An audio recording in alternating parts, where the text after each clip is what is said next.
Hello and welcome to Mrs. Brown's online classroom. Today we're going to talk about subtracting integers. And with all the operations of integers, this is the one that people probably struggle with the most, which is why this is one of 3 videos that I'm going to be doing on subtracting integers, which means we're just kind of get an overview today so you can kind of see what's going on, and then in the next couple we'll get more in depth, okay?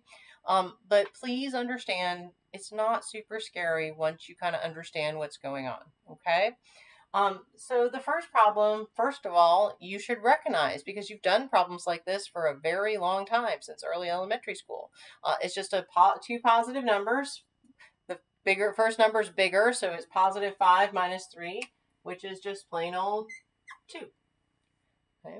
Now, when I look at the second one, it's both positive numbers, but the first number is smaller than the second number, and you're like, wait, that's not supposed to happen. Except it does all the time, so it's not really that big of a deal. You can still think of it as 5 minus 3, but instead of being a positive 2, because the smaller number's first, it's going to be a negative 2. Now, if you have mastered adding integers and you feel really comfortable with that, you actually can convert these problems to addition of integer problems, so you don't actually have to subtract integers. You can still add integers.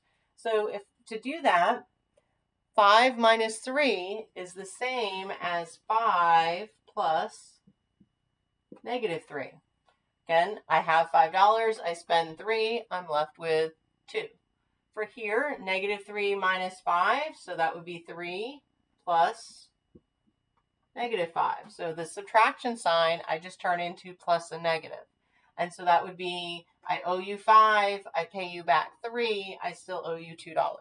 And so if you're more comfortable that way, you can convert these problems. So let's say we do that for this problem.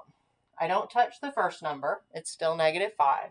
But instead of minus a 3, I make that adding a negative 3. Well, if you remember our adding integer rules, they're both negative numbers now. So negative 5 plus negative 3, I just add them together, which gives me negative 8. In other words, if I owe you $5, I borrow 3 more, I now owe you $8. And that's one way to think about it. Okay? Now, we get to these two. These are the weird ones. And I'm going to tell you right now, I'm going to tell you how to do these right in this problem, in this video. But in the next video, I'm going to explain to you why it works so that you understand what's actually happening here. Because this is very strange, but it's a double negative.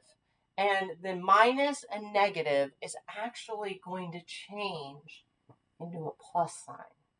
When you have these minus and negative, it becomes a plus. They cancel each other out. It's like the opposite of the opposite, okay? And so 5 plus 3 is just 8, and that's the answer. When you look at this one, again, the minus and negative, these two right next to each other cancel each other out. So the minus and negative becomes a plus, and negative 5 plus 3 means I owe you $5, I pay you back 3, I now owe you 2. And again, if this looks, you're like, wait, what just happened here? The next video I'm going to dedicate to explaining how you deal with this minus and negative and why it does what it does in terms of canceling out. Okay? So I hope this helps, and I'll see you next time.